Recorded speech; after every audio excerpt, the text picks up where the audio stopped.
Tonight, we begin not with answers, but with something far more unsettling. Long before recorded history, before empires, before kings, before even the gods of myth, ancient scribes pressed symbols into clay. These were not stories meant to entertain. They were records, memories, warnings. And within some of these Sumerian tablets are quiet references to a world that may have existed long before the Anunnaki ever appeared in legend. A world not destroyed in a single moment, but slowly buried by time, flood, and forgetting. Tonight, as you rest, we will gently explore what these tablets describe, not to prove, not to convince, but to imagine what history may have chosen to forget. Let your thoughts slow as we journey back to a world lost long before the dawn of civilization as we know it.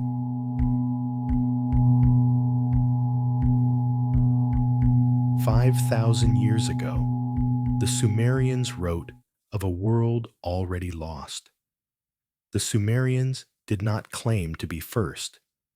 They spoke of those who came before, the tablet keepers, the original builders, a civilization so ancient that even to the Sumerians they were legend.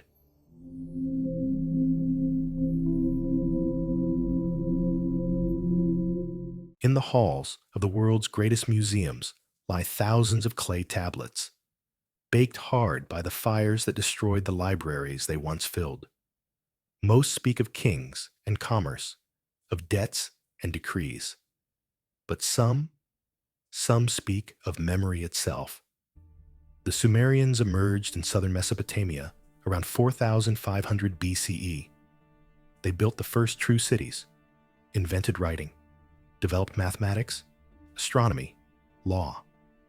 They were, by all measures, the first civilization. And yet, they insisted they were not. In their own texts, the Sumerians described their knowledge as inherited, passed down from the Abgal, the ancient sages, 7 wise ones who came before the great deluge, before the world was as we know it. The Eridu Genesis, one of the oldest Sumerian texts, speaks plainly.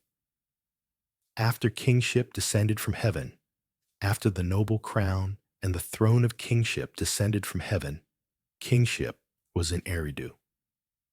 But this raises a question that has haunted scholars for over a century. If kingship descended, what was here before it descended upon?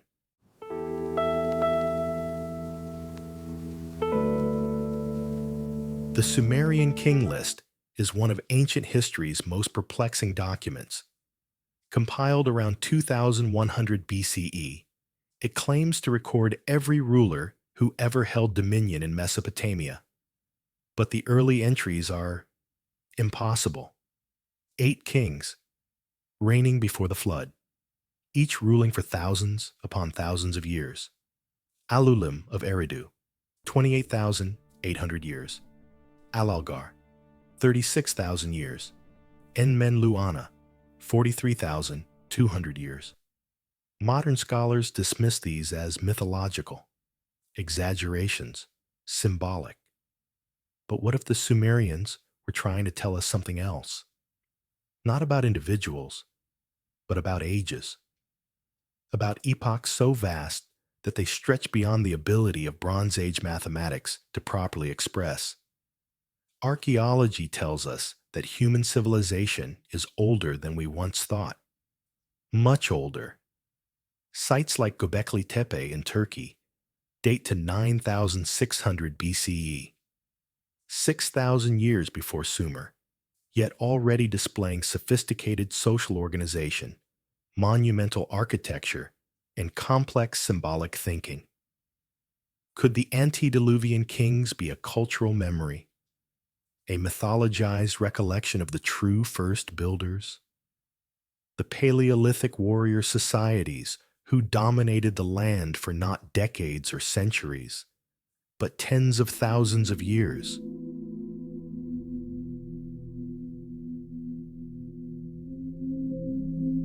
In Sumerian theology, civilization itself was not invented. It was given. The me, divine powers, or universal decrees, were gifts from the gods. But the texts are specific. These were not abstract concepts. They were knowledge, technology, techniques.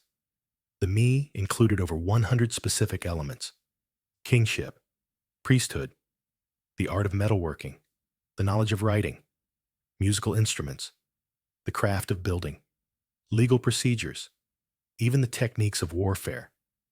The patron goddess of Uruk, Inanna, was said to have stolen the me from Enki, god of wisdom, bringing them from the ancient city of Eridu to her own people. The myth describes this as theft. But listen carefully to what is actually being described. A younger city acquiring the knowledge of an older one. Techniques passing from one generation of civilization to the next. This is not mythology. This is oral history, preserved in divine metaphor. Eridu. The Sumerians called it the first city. Archaeological evidence supports this. Settlements at Eridu date to 5,400 BCE, making it one of the oldest continuously inhabited sites in Mesopotamia. But beneath the Sumerian layers, there are older foundations, structures built in styles that do not match anything else in the archaeological record.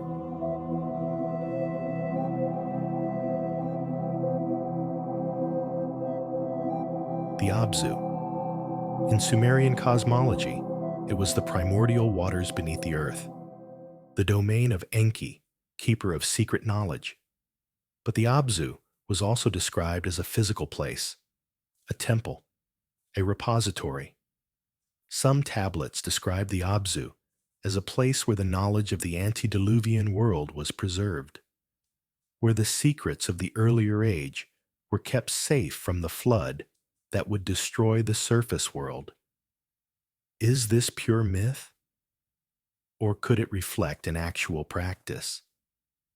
Ancient peoples preserving their most important knowledge in the deepest, most protected spaces available to them? We know that knowledge was deliberately preserved through catastrophes.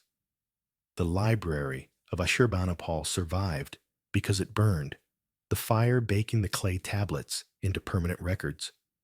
Göbekli Tepe was deliberately buried, protected for 11,000 years. The Dead Sea Scrolls, hidden in caves. Warrior council scene. Ancient kings and generals gathered around fire, elderly sage telling stories to younger warriors. Weapons laid aside. This is knowledge being transmitted. Before writing, there was oral tradition. Stories passed from generation to generation. The oldest tales would be given to the most respected elders, the warriors who had proven themselves, the priests who had memorized thousands of lines of sacred text. In this way, knowledge could survive for not just centuries, but millennia. Australian Aboriginal oral traditions describe geographical features that existed 10,000 years ago. Flood myths appear in cultures around the world, possibly preserving memories of the post-glacial sea level rise. What if the Sumerian texts about the Abzu are doing the same thing?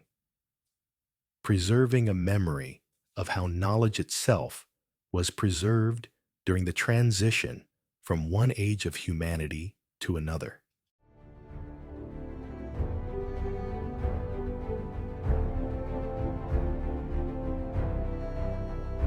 The Anunnaki. In later Mesopotamian mythology, they are the gods who came from the heavens, the divine judges, the rulers of fate. Much has been speculated about them in modern times. But within the ancient texts themselves, there is an older story, one that speaks of what came before even the gods. The earliest Sumerian references to the Anunnaki do not describe them as cosmic visitors. They describe them as the children of An, the sky god, and Ki, the earth goddess. In other words, they were born of this world, which means the world itself was already here. The Enuma Elish describes the creation of the world from the bodies of primordial deities.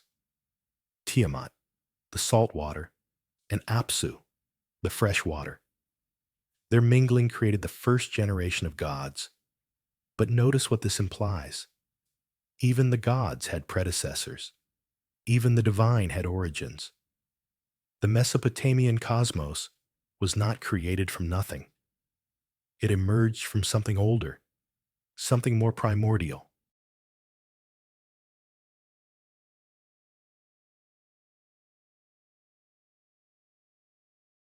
In 1999, archaeologists working in southern Iraq made a startling discovery. Beneath the Sumerian city of Uruk, they found earlier settlement layers dating to 5000 BCE. But these were not primitive camps. They were organized communities with permanent structures, sophisticated pottery, and evidence of long-distance trade. This was the Ubaid culture, named after the archaeological site where it was first identified. They preceded the Sumerians by 1,000 years, yet they built irrigation canals, established the first permanent settlements in the Mesopotamian floodplain, and created some of the earliest temple structures known to humanity. And they were warriors. Every early settlement shows evidence of defensive architecture: walls, watchtowers, burial sites with weapons. In the ancient world, the border between civilization and chaos was maintained by those willing to fight for it. These were the people the Sumerians built upon, perhaps even learned from. When Sumerian texts speak of wisdom from before, they may be speaking literally. The Ubaid culture's techniques for irrigation, their architectural knowledge, their social organization, all of this would have been passed down as the Sumerians emerged as the dominant culture.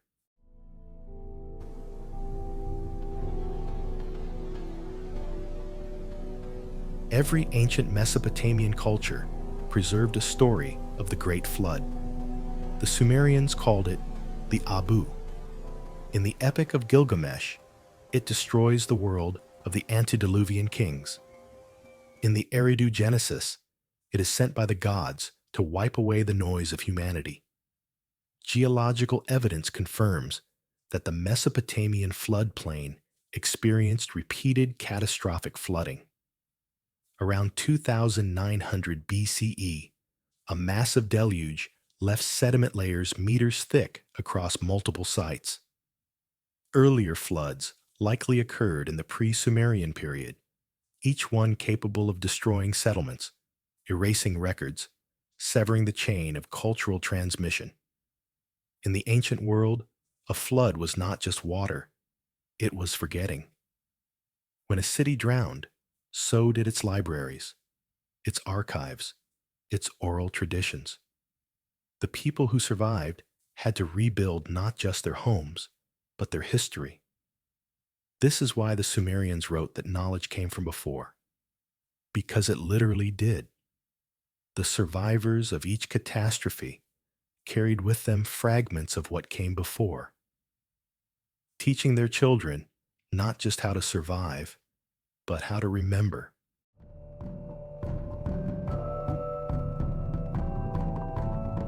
The Sumerian king list names the first ruler after the flood as Gishur, king of Kish. Archaeological evidence confirms that Kish was indeed among the first cities to be rebuilt after the Great Deluge layers. But who was Gishur? And what knowledge did he preserve? The early kings were not merely rulers. They were culture bearers, living libraries. In their courts, scribes copied the old tablets. In their armies, warriors carried techniques passed down from the soldiers of earlier ages. In their temples, Priests recited the hymns of the drowned cities. Each generation of warriors was trained by the last. Tactics evolved, weapons improved.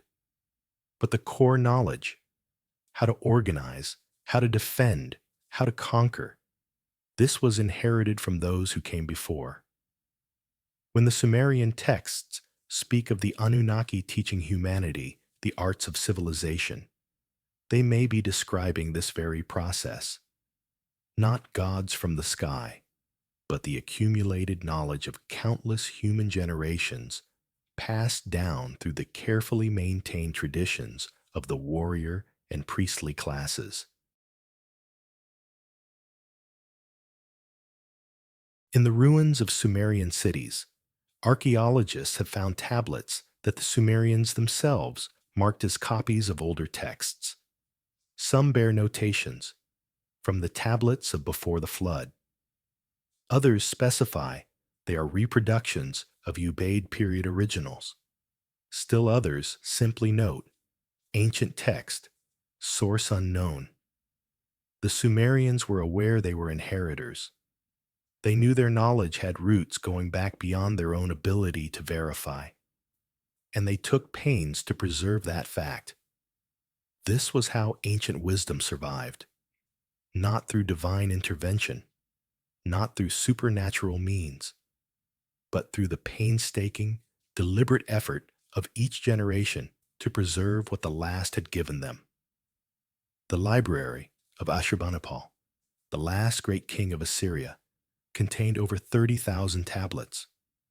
Many were copies of Sumerian and Babylonian originals that were already ancient when Ashurbanipal lived.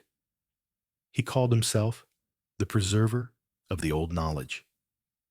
He understood that his role was not to create, but to maintain the chain of memory stretching back into deep time.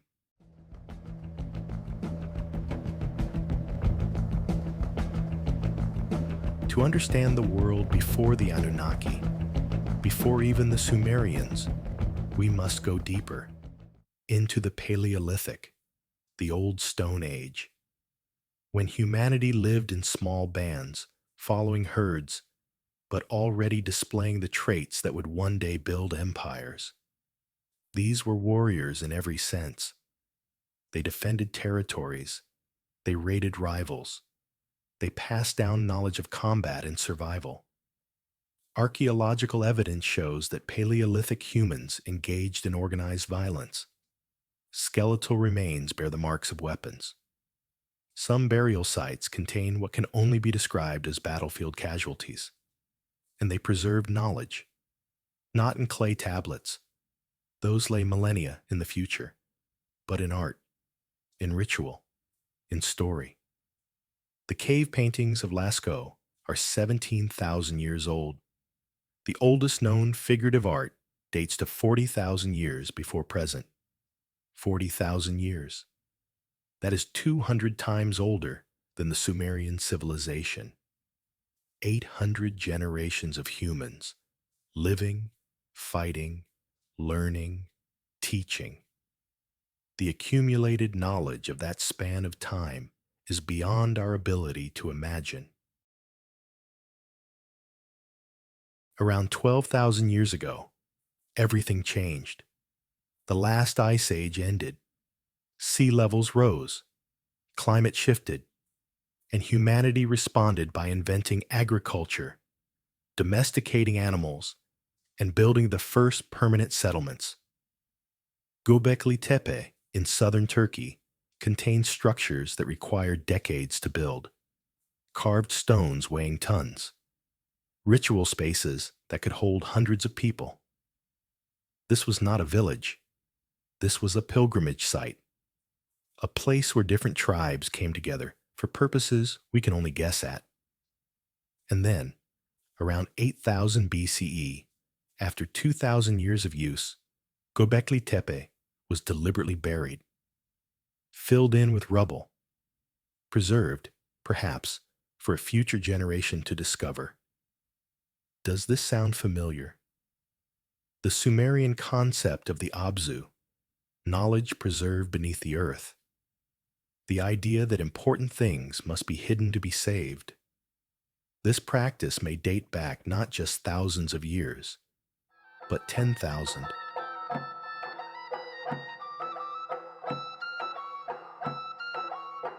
Çatalhöyük in modern Turkey housed up to 8,000 people at its height. Around 7,500 BCE, 3,000 years before Sumer. The houses were built side by side with no streets. People entered through holes in the roof. The walls were covered with paintings, some depicting warriors with bows, some showing hunting scenes, others displaying symbols whose meaning we've lost. This was a complex society, specialized labor, long-distance trade networks, religious practices, social hierarchies. Everything we associate with civilization, existing thousands of years before the Sumerians emerged. And they needed defenders. Because where there is wealth, there is conflict. The first cities required the first standing armies, not soldiers in the later sense, but warriors who spent their time training for combat rather than farming or crafting. The obsidian blades of Çatalhöyük were traded across hundreds of miles. The volcanic glass was valued for its sharpness. These were cutting tools, hunting weapons, and instruments of war. Controlling the obsidian trade meant controlling wealth. Controlling wealth meant having the power to defend it. The pattern is now clear. Each civilization built upon the last. Knowledge accumulated. Techniques refined. Stories preserved. The Sumerians inherited from the Ubaid culture. The Ubaid culture inherited from the Neolithic settlements. The Neolithic peoples inherited from the Paleolithic tribes. When the Sumerian tablets speak of knowledge from before, they are speaking truth, not myth, not metaphor. Truth. The world before the Anunnaki was not empty. It was full. Full of humans who built, who fought, who preserved. They carved megaliths that still stand. They painted caves that still inspire. They passed down stories that became the myths of later civilizations. The Anunnaki of Sumerian myth were not the first. They were the latest in a long line. A line stretching back not just thousands of years, but tens of thousands, perhaps hundreds of thousands, to the very origins of our species. But in that vast expanse of time, much was lost. Catastrophes struck. Floods, droughts, earthquakes, wars. Each disaster erased portions of the accumulated knowledge. The ancient world was not a steady progression toward enlightenment. It was a story of peaks and valleys, advances and collapses, knowledge gained and knowledge lost. But here's what is remarkable. Despite the forgetting, something always survived. Some fragment, some story, some technique passed from master to student, parent to child, warrior to warrior. This is how the ancient world survived. Not perfectly, not completely, but enough. Always just enough to rebuild, to remember, to begin again. The Sumerians understood this.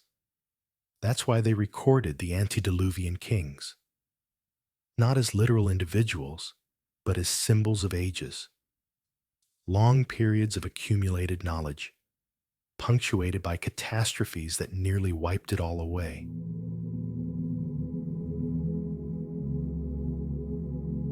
So we return to our question. What if the Sumerian tablets describe a world lost long before the Anunnaki? The answer is not, what if? The answer is, they do. The world before the Anunnaki was our world.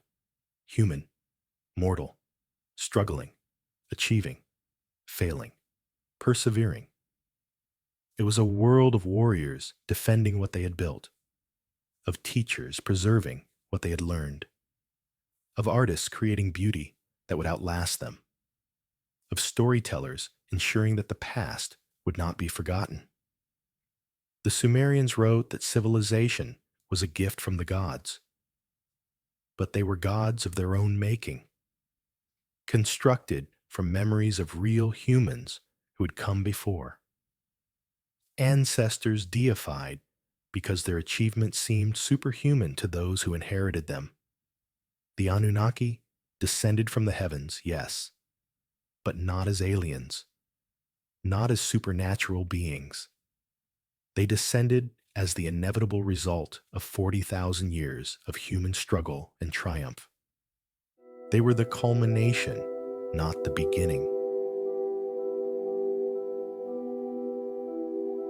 Today, archaeologists continue to unearth the world before. Each dig reveals older layers. Each analysis pushes back the timeline of human sophistication. We now know that humans were creating art, conducting rituals, and displaying symbolic thought hundreds of thousands of years ago. The story is deeper than we imagined. And the Sumerians, writing 5,000 years ago, somehow knew this. They knew because they remembered. Imperfectly, mythologically, but they remembered.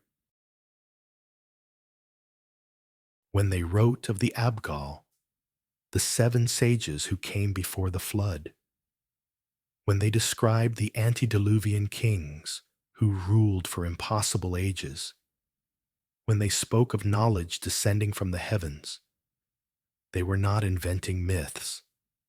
They were doing what humans have always done, preserving the past in the only language available to them, from hand to hand, from mind to mind, from generation to generation. This is how the world before survived. Not in stone monuments alone, not in clay tablets alone, but in us. The warriors who defended those ancient cities, who held the line against chaos, who bought time for knowledge to be preserved. They are nameless now, their faces forgotten, their deeds unrecorded, but their legacy remains. Every city that stands today stands because warriors stood then. Every book we read exists because someone fought to protect the libraries. Every story we tell continues because storytellers were given time to speak. The Sumerians understood this. That's why their king lists begin with warriors, why their myths celebrate heroes, why their tablets record the names of those who defended the gates. They knew civilization was not inevitable. It was earned daily by those willing to fight for it. So tonight, as you rest, know that you are part of this unbroken chain. The same questions that kept Sumerian scribes awake 5,000 years ago. The same mysteries that drew Paleolithic elders to paint in deep caves. The same hunger to understand where we came from. Lives in you. The world before the Anunnaki was real. It was human. And it was yours. The tablets describe builders who raised the first temples, warriors who held the first walls, teachers who spoke the first lessons. They lived, they struggled, they remembered, and because they remembered, we remember. Sleep now and dream of the world before. It has been waiting for you to remember.